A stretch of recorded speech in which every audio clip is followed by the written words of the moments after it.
Welcome to Indy's Real Estate Gurus, your ultimate guide to the dynamic world of real estate in Indiana. And I'm Rick Ripma, your hardworking mortgage guy, and I've been in real estate and mortgages for over 24 years. And I'm Ian Arnold, a loan officer on Rick's hardworking mortgage team, and we are both with Advisors Mortgage Group. Together, we'll empower you with expert advice, market trends, and successful stories from guru realtors and local experts. Whether you're a homeowner, investor, or pro, join us as we navigate the thriving Indy real estate market. Now get ready to unlock the doors of success, one episode at a time.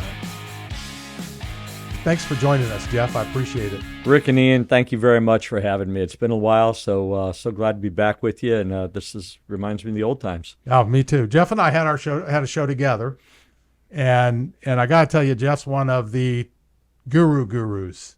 You're a phenomenal agent, do huge volume. You've been in the business a long time, but you're young. You make it sound so easy. Young, where'd that come from? Yeah. Well, you're younger than I am. Oh, yeah. What, by 10 days? Yeah.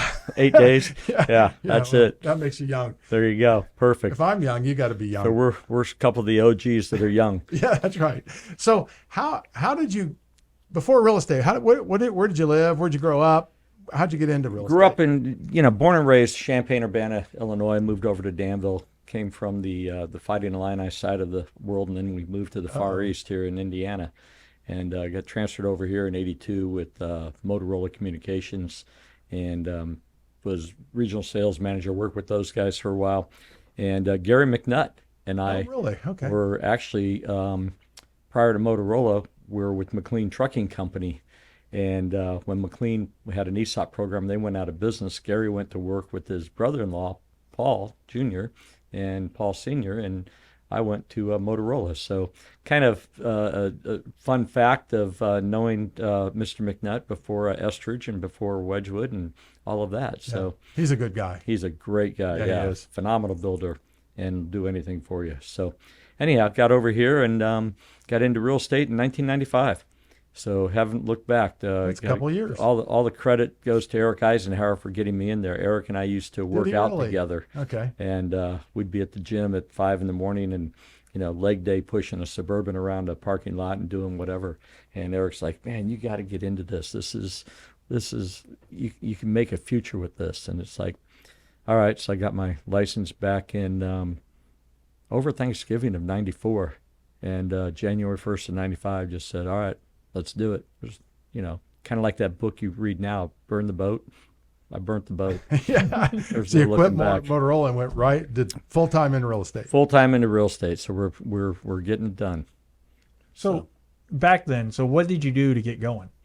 Back then it was unique because remember, and Rick will remember this, we had these huge books that my board would print every 2 weeks. You weren't allowed to give it to your client, but we had stacks of these old books, and you had a little picture that was probably the size of, it's a 1-by-1 picture of a house, black and white, and then it says all the stats, 3-4 bedroom, whatever it is, square footage. So you'd share that with your client. You go over and go through the book. Hey, here's Fall Creek Township, or here's Hamilton County, here's whatever, however you're going to break it up, Delaware Township, Fall Creek, Fishers, Noblesville. And back then I was up in the Noblesville office, and we would literally go through those books. And Eric was fantastic because I didn't know anything, and he's like, "Well, what's your niche? What do you want to do? What's gonna make you different than anybody else?" And it's like the same old thing. Everybody says it. Well, my customer service, and I'm going to follow up, and it's going to be the best. Well, the last 3 people in the elevator said the same thing. Yeah, that's exactly right. I said, all right, let me go out and prove this. So my niche back then, and I really liked it. I was out talking to the builders and really working with the custom builders, and then I worked my way into getting some listings from Haas and those guys, and worked with those guys for a long time. And basically, that's when you could build a custom house at $100, $75 to $125 a square foot, and you'd have something. So we sold the lots over in Rosewood and sold lots in all over the place, and got build jobs. Windermere was just being built back then. Hamilton proper was just coming on back then. So we were doing a lot of that. So that's where we really got the start, was, doing the open houses, working that way, meeting people that way. But it was working 24/7. You're out there and you're meeting people, and you had to put a system in place of doing it on a daily basis, and that's what he taught me, and that's what I try to teach other people. Yeah. You know, you got to get up in the morning and go to work. It's very interesting. I'd like to hear more about, what it was like back then, because I remember the books, and I know the lock boxes, or even That was pre-lock box. yeah, pre-lock box. You even had to go and pick up the key. You had to pick up a key. We had to run to, I was Century 21 HRS back then, and we had, if I wanted to show a house, I had to run around to the Tucker office or whatever office you had and go pick up a key. Then they came out with that little lock box. It's kind of like the Coke machine key. It went over the door, and you use your Coke machine type key, and you could get the key out of it. You keep it in there, and that was a hassle. And then they finally came out with the lockbox, and the old combination on the lockbox was SPI. That was always, so anytime anybody had a lockbox on, if it was SPI, you're like, well, they didn't change the thing. 9 times out of 10, people were putting their initials on there. So you pull up and you see a sign, well, it's the agent's initials on there that you could get in. I never did that. I always did, for the lockbox, it was SLD, sold. I just want to subliminally, we knew, we're going to sell the house. Let's make it sold. So, but that was mine. So after people started showing my lockboxes, my houses, my listings, they'd know what my combo was.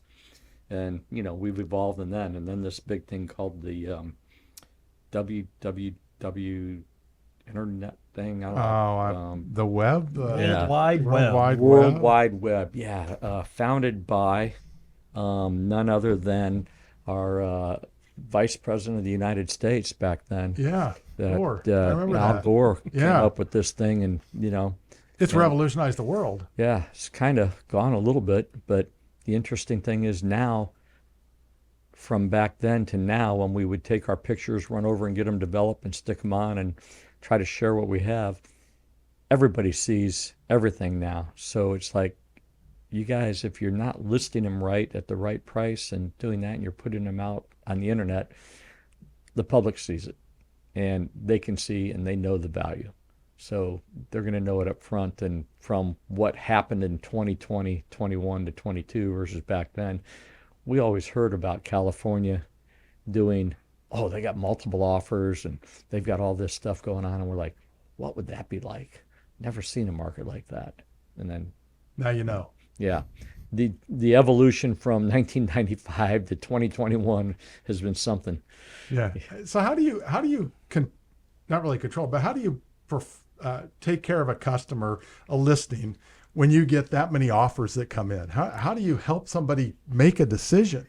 You've got to go through, and each offer you have to do an individual net sheet on, and you can break it down and come down to, because each offer is different. People finally started getting creative, and they would do, okay, the buyer's now going to pay the seller's closing costs. They're going to pay the title work. They're going to pay the next the taxes on it. We've walked through a house, and we're walking up the stairs, and the people have, they have the wall of fame there with their whole family on there. And we see the little kids, and, I told the buyers, hey, if you want this house, you might offer to pay for the middle child's education for a year.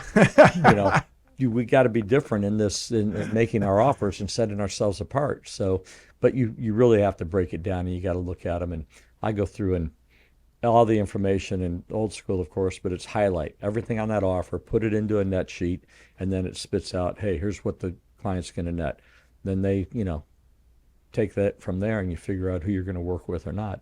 And inevitably you tick off, 19 other people, because you can only have one house. You just wish you had a handful of them. Yeah. So how do you do the same thing if you're working with the buyer to make sure your offer is one of those? It's basically, you have one question to the buyer. What is that number going to be tomorrow morning when you wake up that you're going to be upset that you didn't get the house? Oh, should we go this high? Should we go that? No. Hey, where's that regret number? If you get up tomorrow morning, you're at 855,000, and you should have gone 900. Are you going to be upset? You should have gone 910. Are you going to, 857 is as high as I'm going to go. I'm drawing the line. They need to do what I need, But all of a sudden, there's other 3 or 4 or 5 buyers beat you. Where's that number? So that's the question. So if they can answer that and feel good about it, then we'll write it up that way and try to get creative. But it comes down to how much information have you gotten from the other realtor? What are the hot spots for that seller? Is it just the net? What are the other things? What about possession? Shoot, now we're seeing possession. People are staying in their houses for 4 weeks after they sell it or longer. It's like, are you kidding me? And free rent. So it's, they're getting everything, but it's coming back to, it's not a buyer's market. It's definitely not a total seller's market. It's getting back to some negotiations and making sure that you're taking care of the buyer and the seller's doing it. And people are still coming back and doing, when they just waived inspections, now people are coming back and asking for much more than the major defects, which is crazy anyhow, because it's a 20-year-old house. It's not brand new. Right. So you mentioned that sometimes people would stay for roughly 4 weeks after, and I'm just using that as a rough ball. But why would that be after the sale? The biggest thing is they didn't know where they were going and the lack of inventory trying to find something. And maybe they can't do the back-to-back closing. Maybe they're in a position where they can close without selling their house or whatever. So there's always different things of why they have to stay in there and why does the possession have to be longer. The main reason I wanted to bring that up, because there's somebody who's listening to this and they understand that is actually an option. Yes. And that's what I wanted out there. Just because I know that, especially if you've never sold a home before and you're in your first house and you're looking to upgrade, somebody may not understand all that. And that's very important. That's a great point, Ian, because it comes down to what the seller's needs are. If they found another house, can they get out? And then it's that domino effect. Can those people be out in time? Because it's on and on and on. And, nothing is done. Everybody goes out and puts a sold sign on right after they get a contract. It's like, it's not sold. Right. It's not sold until it closes. Why don't you put a pended sign on that thing, under contract, something, but it is not sold yet. Until you go through that closing, that celebration part, it's still there. And how many of these have we seen where these have come back on the market? A, either financing fell through, or B, inspection fell through, or C, it was a Zillow lead and the client went out there and they bought 1, 2, 3, 4 Main Street today, and then they got home and got buyer's remorse, and they're like, oh, we shouldn't have bought that. But Oak Street comes up the next day and they call another agent and go out and buy Oak Street, and they want a mutual release from the Main Street one. So we've seen that before. So it's just knowing what to do and how to know it. And it's we talked about this earlier, but what's the common denominator in real estate, whether it was in 1995 or September 20th, 2023? Relationships. Yeah, it's all about relationships. Your business as well as ours. I Exactly. mean, how was it in 95 when you guys were doing mortgages back then? It's hard for me to even remember. Mm-hmm. But I remember all the ups and downs, getting into like 2007, 2008, 2006. We were booming, and then you're not booming, and then you are booming. And that's why this market's so interesting, is that it's no different. We just had a bigger boom and a bigger bust. Right. That's what it is. You killed a lot more trees, though, too. Because now we do everything electronically. That is true. Yeah, we had. But back in 1995, Ian, we started with a purchase agreement and a listing contract that was on 8.5 by 11, two-sided. Now our purchase agreements are 8 pages. Yeah, they're not legal size anymore, but it's like, are you kidding me? Now you have to have this on there. You have to have that on there. You've got to know when you're getting your insurance because the clue report comes out, and so everything's got to be protected by, and you got a CYOA, right? Yeah. But I think it's really important that people have somebody like you, somebody who's done this a long time, because you know the history of how this all came about. You've lived through the changes. So if anybody in the world can explain what's going on to somebody in their purchase agreements or in any of the process, you're the guy.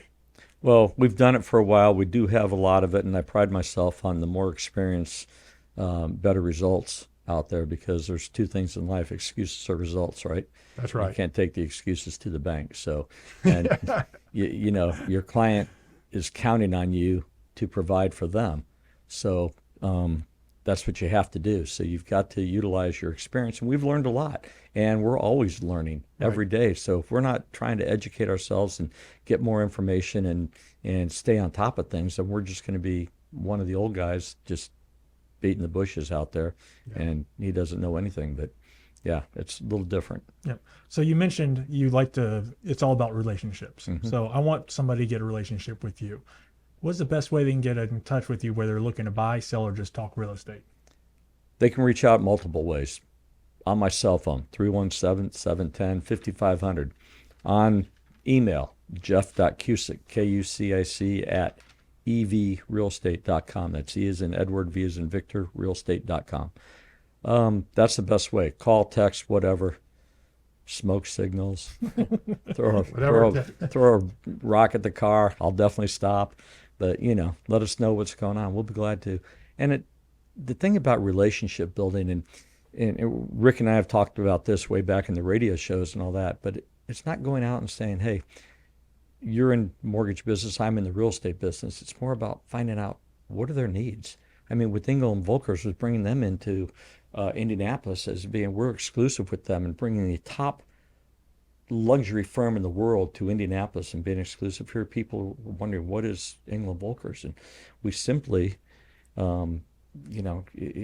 it's the top luxury firm, and it's something that we put together as a boutique company here, and we've got individuals that are advisors that are interested in helping you as that person. So we link together the aspirations of discerning individuals from around the world, be it in a private or a business context, with total passion. And that's what makes us different. And that's what makes us, with that exclusivity, we're not trying to be all things to all people. And that's the fun part about it. But we're more interested in finding out about your family, maybe your occupation, your dreams, your desires, recreation. I ride a bike. I ride a bike with a lot of guys that do phenomenal things in their business life, but we sit there and we ride up and down the roads and gravel or road bikes. Swim in the mornings at the workout place with a couple other guys that have been very, very successful with what they've done. But it's all about the relationships. And you like going to the gym, you like going out with your friends like that, you like to go to doesn't matter what you do, if you go to the pub, whatever, but you're going there with these friends. They know what you do. You don't have to sit there and say, hey, I'm in real estate, you got anybody that wants to buy or sell? No, we do. With the Engel Volkers, it's amazing because, like I said, we link together the aspirations of discerning individuals from around the world. We do all kinds of referrals, whether it's from here. Where do people in Indiana like to go to and they retire? Florida. Yeah, so that west coast of Florida, Naples, Bonita, up there, Fort Myers, down to Marco, even Sarasota and Anna Maria and all those, and Tampa. Or, in Indiana, they also go to Phoenix. Or they also go to, and this is surprisingly the top 5 out of Indiana, Boone County was one of those, where people are moving out of Hamilton County to go to Boone County. Really? So that was very unique. I did not know but that. I think that was Holiday Farms, and that brought a lot of people there because the numbers were really up there. And what Hankey's done with the developments has been fantastic. But we do referrals from around. So I've had referrals I had a client in Italy, right there on the, gosh, I can't think of what the name of the town is right now, but little Italian town, and it was a grandmother's condo, little 2-bedroom, they call it a flat, but it was up on top of it. And it's like, hey, I got a hold of my broker over there, got a hold of the licensed partner for Engel Volkers, and they've got them hooked up to sell it. So I was like, hey, we got one there, and all over the country we've had referrals. So it's a great program because we have the relationships not only with our clients but with the other. With Keller Williams and those guys, those are great companies, good education, but they're so big, and you're just one of many. And instead of being one of many, we're one of few, and we just want to get the results and give the experience to the client. And it sounds like they're all top agents like yourself. They're all Yes. gurus. It's really cool because we've got a couple of different things. We've got the professional athlete division, which you have to have had worked with some professional athletes to be able to get into that division and qualify for it. And, we've got guys like Pat McAfee, Adam Vinatieri, that we work with, Gordon Hayward. Those are just name a few that I've worked with around here. We also have what we call the private office, where you have to do multiple years of $25 million a year consecutively to be invited into that, and then they screen you. You have to send in testimonials, and you have to send in letters from your clients that'll say that you're worthy of it, and then they'll go through and you know, you got to go through a grading system and interview system, and I've been privileged enough to pass that, and I've been into the Engel Volkers private office, and I'm the only one here in Indiana with that, and we're looking, you know, we're always recruiting, so we're looking for the good agents that we can turn into advisors and get them trained and help share the love. So how big is your team now? Right now, we've got myself included. We've got 14 total Wow. of everybody. Yeah, So that's we're awesome. looking to grow to 30, but it's just like we're not for everybody. There are only so many seats in first class, and when they're full, and we're very selective. And we just want the people that are interested, because culture, everybody talks about culture, but we really live the culture, and we really want to be careful that we don't ruin it by just bringing people on to be bringing people on. We don't Yeah. want to be the as, all is, whatever. Yeah, I don't think there's anything more important than culture. I agree. I've worked places that the culture just wasn't what it just didn't fit anymore, or didn't fit, and it's just bad. Yeah, and it's terrible. And when you don't look forward to going to work and you don't do this because of that, and it's like you don't need the drama, you don't need that. We just need to be a group that is focused on what we're doing, and we can get the market share that way. But it's, you know, there's plenty out there. Right. Trust me, if there was in the height of it over what they, you know, I never got the exact number. It was between 15,000 people that were on the MIBOR licensed agents, and now we might be down to 10 or 11. But they won't give me the exact, hey, I wanted to see what the attrition was now that we had June 30th and everybody had to re-sign up on July 1st. It'd be interesting to see what that true number is. And they aren't releasing that, huh? Yeah, I have not received that. I was told that we lost only about 1,000, but that's hard for me to believe, because when you look at the numbers of the active pendants and solds now and who's doing it, we always kid about the 80-20 rule in real estate. You know, you might be the 80-20, 80% of us are doing 20% of the business. I really think it's 95-5.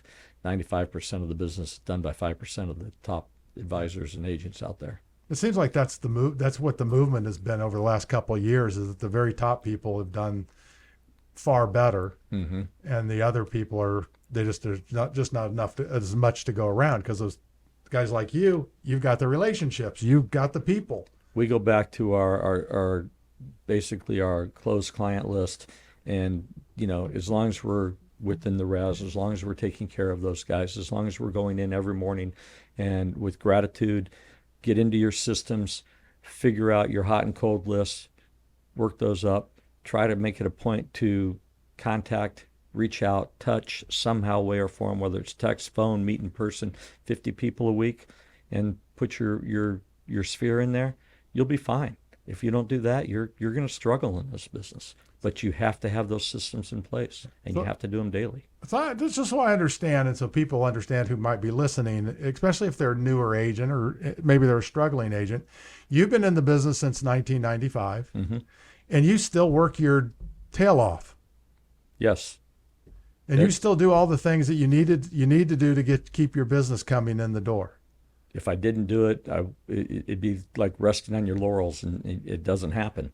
So we've seen the ebb and flow of it, and we've seen what happens when you pull back and think that, you know, everything's great. And you just have to keep going. It's a system, and you've got to work the system. Yeah. But if you work it daily, it's part of your daily ritual. It's what you do, and there's nothing better than this business, because you can build your business as big as you want, yeah, or as little as you want. It's totally up to you. But let me say this the right way. We are not your job. Our job is not a McDonald's where everybody's going to come in every day, get their Big Mac. Correct. We have to look long term. You may talk to somebody, but they may not work with you for 5 years because they may not be in the market. So we got to continue working and calling and keeping up in front and stuff like that every single time. It's no different. Ours is the same thing, because you don't know when the life circumstances change. You don't know when somebody had a baby and now they're going to need to be out of the apartments going into, and look at what the apartment rents are getting right now. They're at their all-time highs. You got a 12 to 1,500 square foot apartment, you're getting $2,500 a month rent. what could you get for a house back in the day? Right. But then Hamilton County, we tried to sell. We could sell new custom homes for 250 to 300. Now the median price is 400,000 just for the entry fee. But it's that relationship thing. It's working those systems and that, because this is a great quote I ran across the other day. Everyone must choose one of two pains: the pain of discipline or the pain of regret. If you choose the pain of discipline and be disciplined about it and do your daily activities, then you won't have to have that pain of regret down the road. Because the pain of regret comes from not doing what you didn't do before, right? Right. I wanted to lose weight, but man, I ate a bag of donuts. Where's that discipline? I wanted to be able to do this or that, but I didn't do it. Instead of sleeping in, don't hit the snooze button. Get up and get it done. Go to work. Don't show up at 9 when you could be there at 8. Don't show up at 11 when you can, and start doing things. And work. Yeah, and actually do something. It's not the old. Well, a lot of things have changed too with COVID. Is the old water cooler conversations are gone because people aren't going in.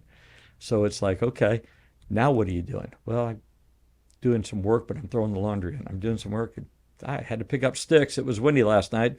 A lot of stuff out in the yard, or I'm mowing the yard or whatever. It's like I see a lot of people on conference calls walking the neighborhoods now. Yes. And doing that type of stuff. So, life has changed. COVID has done a big 180 on us, but it still comes down to getting in and doing your systems, because we're essential.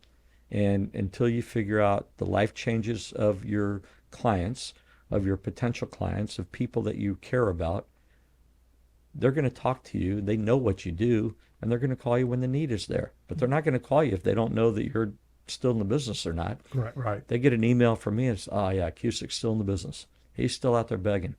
Hey, I'm here. So we understand your work part. So let's get people to know you a little bit better. So if I got to shut off your phone for 24 hours, your team can handle the customers. You'll be all right. What do we catch you doing for fun? Now, within the last 3 weeks, I got a bragging point now. My son and daughter-in-law just had their first I've got my first grandbaby. Congratulations. So little girl. So that's pretty exciting. That's awesome. Because we've only had the grand pets before. So all of the dogs. So with Cam and Val having Violet, that's a lot of fun. So that's the next adventure right there we've been doing. Still do a lot of stuff with family. Both my kids are here. Cam and Val are here in Fishers, and now Violet's with them. And then my daughter Morgan's still here. She's with Stanley Black & Decker. She actually is in Europe this last 2 weeks, but she works hard with those guys. And so we got a lot of good friends and a lot of support around here. That's awesome. Sounds like he'd be having fun. Yes. Yeah, we'll be having fun. We could lose the phone for a few hours and not miss it. Not a problem. So you'll like this. You were talking about the snooze button. So my kids are 6 and 8, and I'm like, all right, I want them to wake up on time. I don't want to be that parent that has to go in there and yell at their kids. So we were looking at alarm clocks for our kids. And my wife's, she's talking because my wife will hit the snooze button. I go, do not tell them about a snooze button. Yeah. I go, just to make them think it's a weird button, but do not tell them about it. I want them to, when that alarm clock goes up, that means it's time to get up. There's no more sleep time. Perfect. Has it worked out? Yes, so far. Actually, both my kids are early risers anyway, Okay. so they're usually, by the time I get up about 5:30, they're waking up anyway. So There you go. It's kind of nice already. So, but as they get older, kids like to sleep in, and we're like, Oh, nope, yeah. we're not the sleep in family. You're Yep. not staying in bed till 11 a.m. Keep them up, keep them moving. They'll come home from college and they'll be in bed till 11 at noon. It's amazing what happens then. But yeah, hide that snooze button. Do not show them where that is. Well, they do need more sleep during that, their teen years and things. But for me, I don't use an alarm at all. I just say I need to get up at, let's say, 5:30. I wake up at 5:30. That's how I am. I don't know why, but I will set an alarm if it's really important, just in case I oversleep. But it's rare that an alarm goes But off. he also I has hate to get up at six times in the middle of the night to go to the restroom at his age too. Hey, go Hey, just because I'm older than everybody else in here. easy. Go easy Yeah, because he's not that far away. No. He and I might come after you. yeah, we don't alarms are overrated because you're right. We don't need those. I get up and haven't used an alarm forever. And if you know you need to be somewhere, you're conscious weird, of it isn't it? because you wake up an hour before that anyhow. Yeah, And yeah. you look, oh, I got another hour Yeah. or whatever. But yeah, besides getting up at multiple times in the evening at night to go to the restroom, there's also you get up multiple times. You wake up and you're going at 2 o'clock in the morning, and all of a sudden your mind starts moving, and then it's like, oh, how do I shut it down again? I've got to get back to sleep because I'm going to be up at 4:30. So Yeah. it's like there's a couple guys we work out with and swim and train with that are guys like that we meet at 5:30 at the gym. So if you're not up by 4:30, 4:45, you're going to be late. Yeah. So That's the best thing, though. If you have if you're meeting somebody, yep, if to You're work held- out, I have to meet somebody. you're held accountable because Yeah. it's too easy to blow it off. Yes. Yep. I agree 100%. That makes all the difference. So, Jeff, somebody wants to get a hold of you. They have any real estate needs? Have any want to maybe get on your team? Yeah, feel free to reach out to us. Feel free to stop in our shop. We've got a brand new shop that we just opened up in 2021 up there at the Fishers District, and it's called Engel Volkers. We're the white shop. We're in between Massage Heights and Rise and Roll Bakery. So we're right there. Come on in, free coffee and all the donuts you can eat. I'll make sure of that. So you can find us there, and it's 9705 Fishers District Drive, Suite 720, or just call me on my cell, 317-710-5500. That's the easiest way. I answer the phone, even though we have all these spam things. I still answer because you never know who your clients are. That's right. And all the spam calls are coming in local anyhow. So it's like, all I right, can't tell. no kidding. You only know when you answer it and there's that big lag. Yes. And you can hear the call center in the background. It's like, really, guys? You called me and you can't hurry up and pick up? Can't be on the phone. Yeah. Yeah. And So- to get a hold of me and or I, go to hardworkingmortgageguys.com. That's hardworkingmortgageguys.com. You can get all our information from there. You can give us a call at 317-672-1938. That's 317-672-1938. All right, now we'll get into the question of the week. And There you go. I'm actually kind of curious on this one. So, what was your first car? My first car was a 74 Capri. A big one. No, that little Capri that Mercury made, that Mercury Capri. Oh, the Mercury With the Capri. little four-cylinder, with the Okay. two, it was almost a two-barrel carburetor. Almost. Almost. Driving down the road, my carburetor basically vibrated off, and I had to get out. It was like, what the heck It is won't going run on? without a carburetor. It didn't want to do anything without it. So that was my first car, but it was a little 5-speed, and that was pretty cool back in the day. And it was the Mercury Capri. So yeah. That's a good first car. we've gone through plenty. It was Yeah. that. The Fiat was a fun one. That was we went from a 5 to a 6-speed in that Fiat. Okay. And that 4-cylinder was a little more pepped up. And then we got into, a little later on, the Chevy Camaros and what have you. So Well, you've had some cool cars. What's the Yeah. coolest car you've had? back when it was fun, the coolest thing we did, the H2 Hummer was a fun one, but the H1 going up to the manufacturing facility up north was a blast because I got to go in with the General Motors people. Dave Hagan, a good friend and client of mine, would sell me all my Hummers and Cadillacs, and he got us to go up to AM General. So I took my son Cam and we went through and did the H1 tour on all of their 450 some odd acres out there of the off-roading. That's and that was a cool. lot of fun doing it with the H1s. So those were fun. The trucks, that stuff. I'm just a car guy.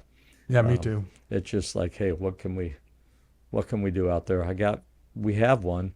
I'm ready to let one go. I've got a 2002 BMW M3 convertible, Amalia red with a black interior. I bought it from my wife. She's a school teacher, now retired, but she would drive it in the summertime. So BMW at 28,000 miles would recall it and say, hey, we need new rod bearings. And it's like, yeah, there's nothing wrong. So we let them recall it. Well, they did a recall there, and they finally came back and just said, we've had issues with these. We're going to give you a whole new engine and drivetrain.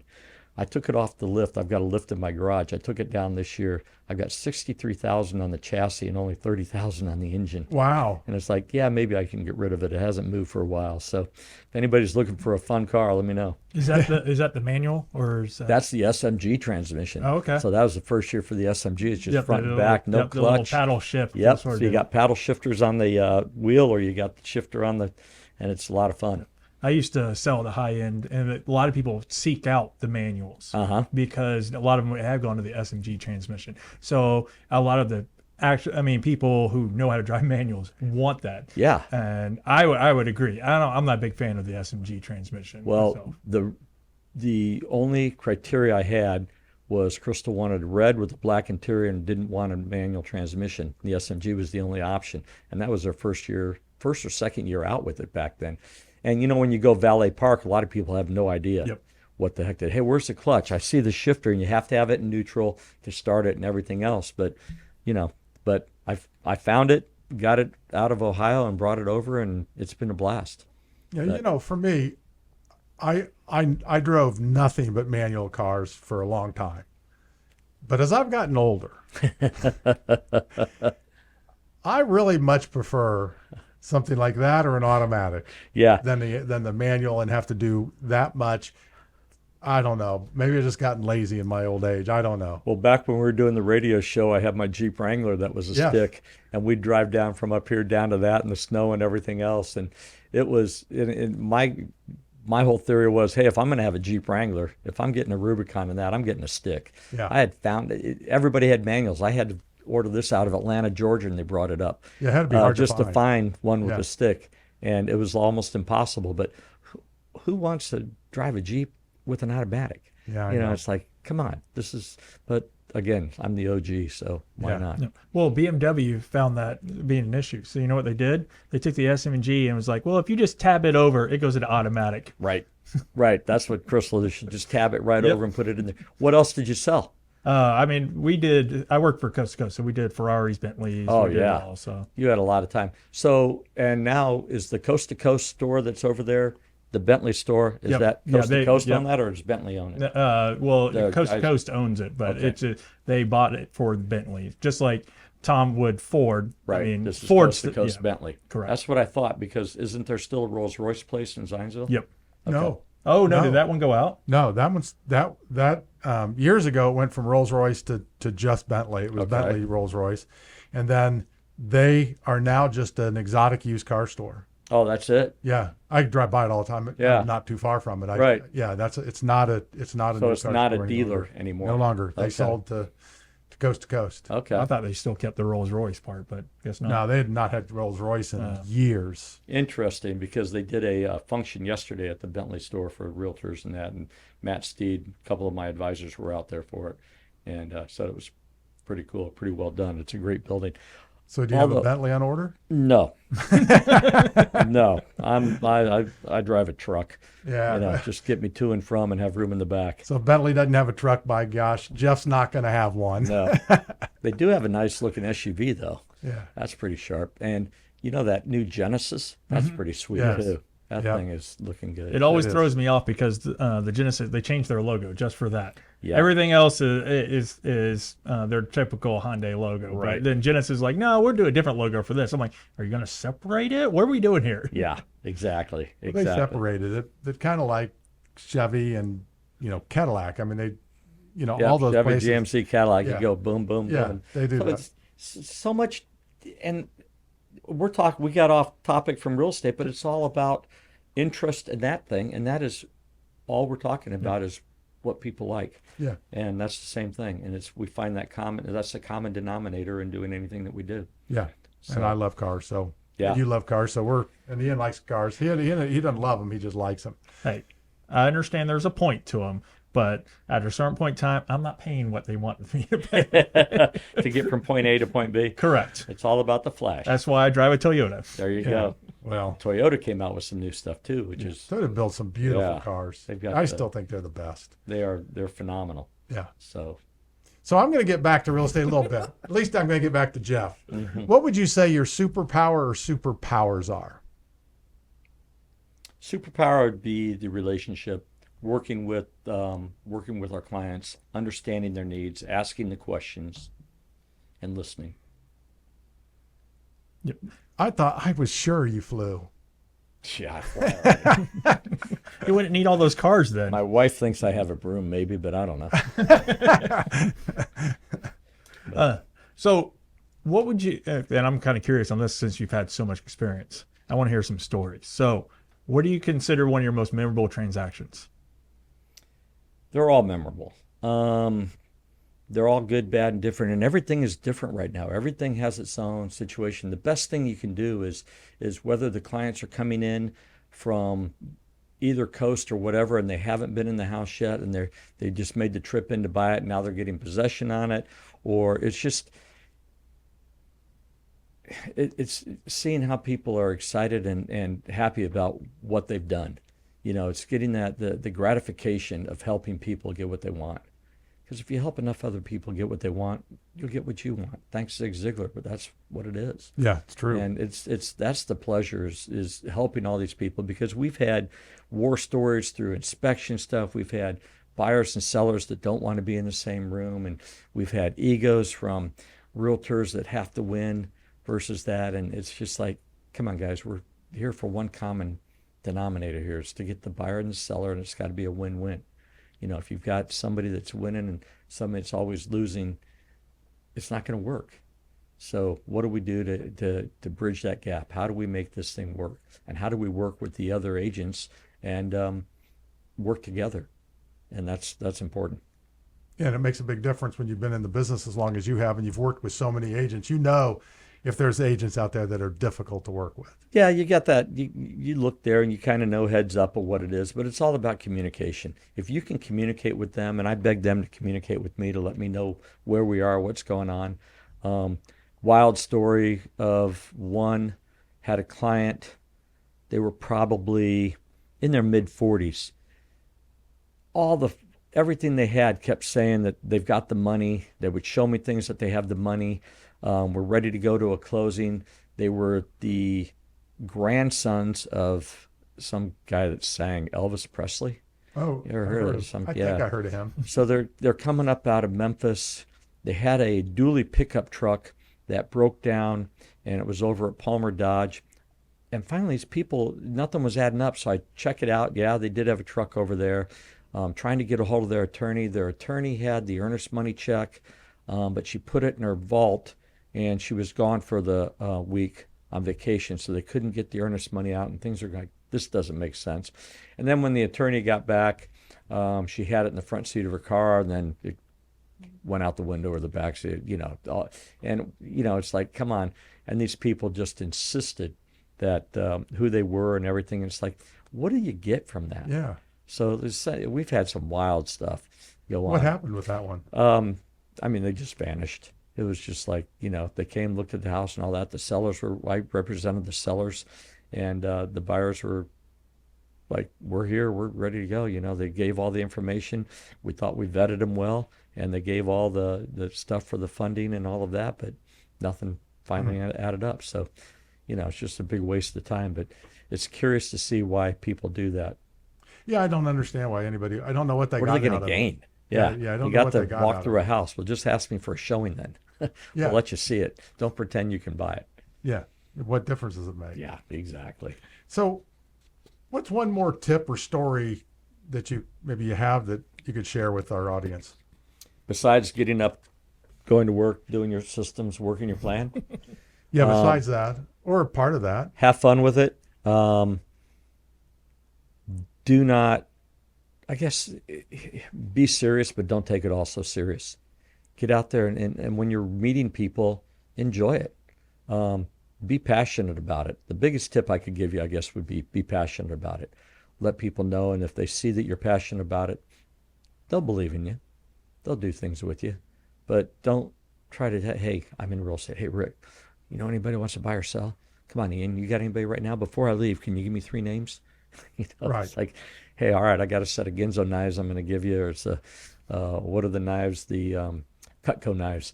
Yeah, I'm going to get Cutco knives for you and put your name on it, and here you go. Now I need 3 more names. It's like, it's not like that. So be passionate about it and figure out what your niche is. Not everybody wants to do the same thing. Mine was new construction. I really liked it. Other people might like to call, there's the same old, and as all the agents learn right away, is there's expired and for sale by owners. I wasn't the guy to go after those, but there's different avenues, everything. But it's really, if you want to know, we'll be glad to train you and teach you and help you get there, because we're all better when we all do the same thing the right way. Yeah. You know what? I really like the fact that there are so many people out there who don't work, right? And they don't understand why they're not successful or why. And you're living proof of somebody who, even after all the years you've done it, you're still working and you're still doing the things you know that have to be done, because that's the only way you sustain it. It's the only way you keep it going. It's also the only way you help your team become successful. Yes, and that's we've got individual advisors that are all growing their own business, and what we want to do is we want to be there to empower them to build their own business. We want to help them any way we can. We know that with Engel Volkers, we've got the biggest, widest, tallest, deepest toolbox, but not everybody uses all the tools.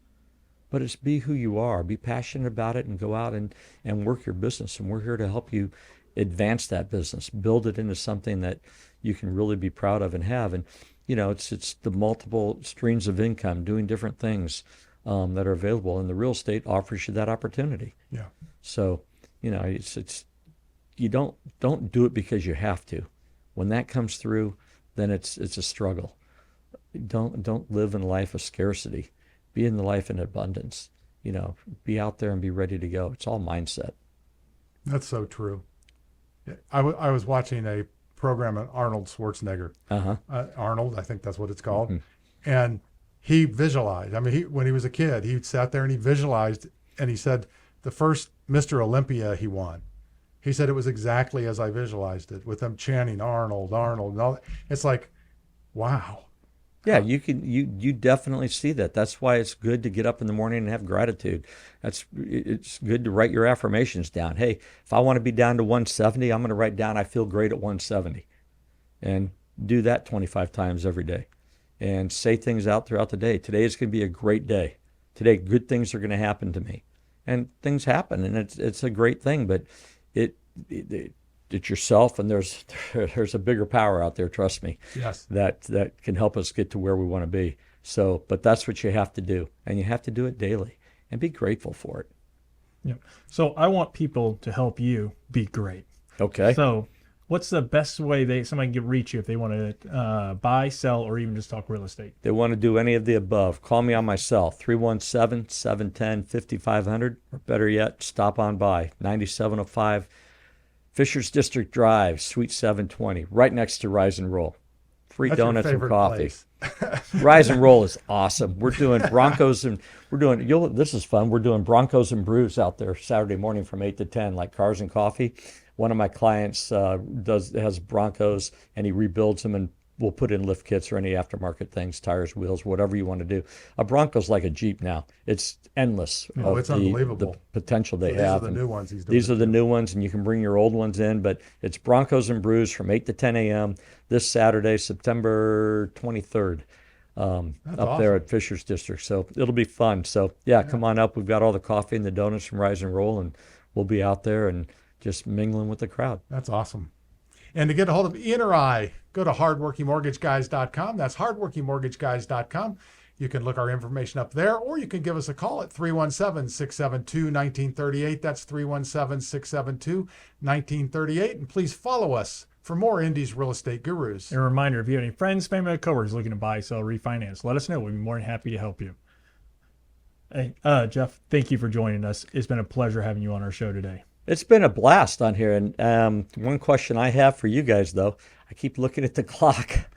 It doesn't work. It's right twice a day. I thought, holy cow, this has been going fast. And it's like, oh, it hadn't been any time at all. Yeah. But my wife bought me that clock. It never did work. And it looks good. It looks, it's a Corvette clock. Yeah, it's a great Corvette clock. But it's, it just doesn't work. So I figured I'd just hang it up because at least it takes up a spot. Well, time flies when you're having fun. That's so right. I really appreciate you guys. Great to see you again, Rick. Good to meet you, Ian. That's Anything I can do for you guys, just let me know. We're here for you. Can do whatever it is. Free donuts, all you want. Yeah, we can go see the cars. Yeah, go see It's some right near Broncos. you. I'm on that side of town, so I'm coming. There you go. We're there. Branch NMLS number 33041. Rick Ripma's NMLS number 664589. Ian Arnold's NMLS number is 1995469. Equal housing opportunity. Some restrictions apply.